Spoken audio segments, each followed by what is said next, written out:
Hi food lovers, welcome back to Parthu's వంటశాల.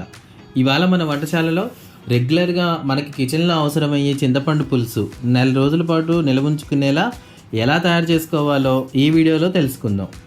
ముందుగా గింజ లేకుండా ఉన్న ఒక అరకేజీ చింతపండు తీసుకొని ఒకసారి నీళ్ళలో కడిగి స్టవ్ ఆన్ చేసి ఒక గిన్నె తీసుకొని కడిగిన చింతపండు వేసి చింతపండు మునిగే వరకు నీళ్లు పోసుకొని ఒక 10 నిమిషాల పాటు అంటే చింతపండు మెత్తబడే వరకు ఉడికించుకోవాలి.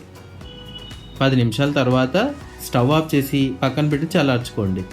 బాగా చల్లారిన తర్వాత ఒక మిక్సీ జార్లోకి కొద్దిగా తీసుకొని ఒక కప్పు అంటే సుమారు 200 గ్రాముల కల్లుప్పు వేసుకొని మెత్తని పేస్ట్ లాగా గ్రైండ్ చేసుకోవాలి.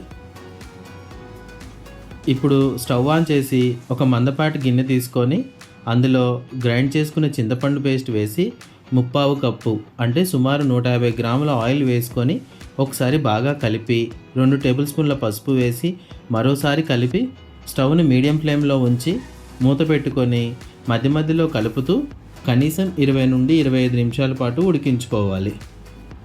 ఒక 25 నిమిషాల పాటు ఉడికిన తర్వాత ఆయిల్ సెపరేట్ అవ్వడం మొదలవుతుందండి.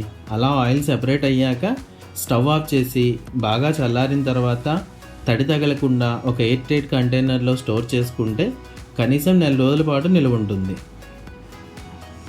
రెగ్యులర్గా చేసుకునే చట్నీ, పులుసు కూరలు, పప్పు, సాంబార్, రసం ఇలా మనం చింతపండు వేసుకునే ప్రతి వంటలో ఈ పులుసును వాడుకోవచ్చండి.